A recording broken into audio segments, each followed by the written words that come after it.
വചനവായിൽ ഗലീലാൻ May 5 രക്തസാക്ഷിയായ ജെറൂസലേമിലെ വിശുദ്ധ അഞ്ചലൂസ്. ക്രിസ്തു മതത്തിലേക്ക് മാനസാന്തരപ്പെട്ട യഹൂദ മാതാപിതാക്കന്മാരിൽ നിന്ന് വിശുദ്ധ നഗരമായ ജെറൂസലേമിൽ അഞ്ചലൂസ് ഭൂജാതനായി. ഏകാന്തതയോട് ബാലനായ അഞ്ചലൂസ് പ്രത്യേക താല്പര്യം പ്രദർശിപ്പിച്ചിരുന്നു. അതിനാൽ അഞ്ചലൂസ് കാർമൽ മലയിൽ താമസിച്ചിരുന്ന സന്യാസികളുടെ ഗണത്തിൽ ചേർന്നു.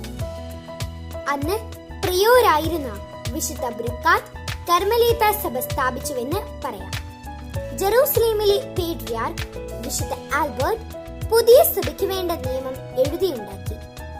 1203 പുതിയ സഭ രൂപം കൊണ്ടപ്പോൾ ആഞ്ചലൂസ് ആ സഭയിൽ അംഗമായി. പുതിയ നിയമ സംഹിതയ്ക്ക് അംഗീകാരം വാങ്ങിക്കാൻ നിയുക്തനായത് ഫ്രയർ അഞ്ചലൂസ് ആണ്. അദ്ദേഹം റോമയിൽ പോയി 3-ാം ഹൊണോരിയോസ് മാർപ്പാപ്പയെ കണ്ട് കാര്യം ബോധിപ്പിച്ചു. അവിടെ നിന്ന് അദ്ദേഹം സിസിലിയിൽ പോയി സുവിശേഷ പ്രസംഗം നടത്തി. അവിടെ അദ്ദേഹം സ്നാപക യോഹന്നാനെ പോലെ ഒരു ദുർമാർഗിയെ ശാസിച്ചു. കുപിതനായ പാപി ഫ്രയർ അഞ്ചലൂസിനെ വധിച്ച് അദ്ദേഹത്തിന് രക്തസാക്ഷിത്വ മകുടം നേടിക്കൊടുത്തു. വിശുദ്ധ അഞ്ചലൂസിന്റെ ജീവിതം നമുക്ക് വരച്ചു കാട്ടുന്ന ബൈബിൾ വചനം ഇതാണ്: നീതിക്ക് വേണ്ടി പീഡനം ഏൽക്കുന്നവർ ഭാഗ്യവാന്മാർ, സ്വർഗരാജ്യം അവരുടേതാണ്.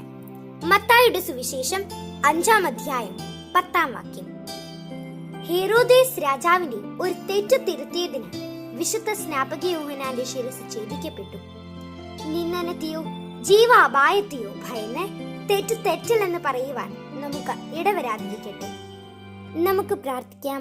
നീതിക്ക് വേണ്ടി പീഡ സഹിക്കുന്നവർ ഭാഗ്യവാന്മാർ, സ്വർഗരാജ്യം അവരുടേതാണെന്ന് ഞങ്ങളെ പഠിപ്പിച്ച കർത്താവേ, നീതിക്ക് വേണ്ടി ജീവിച്ച് രക്തസാക്ഷിത്വ മകുടം ചൂടിയ വിശുദ്ധ ആഞ്ചലൂസിനെ പോലെ പ്രതിസന്ധികളിൽ നിന്നിൽ ആശ്രയിച്ചു നീങ്ങുവാൻ ഞങ്ങളെ പഠിപ്പിക്കണമേ. ആമേൻ.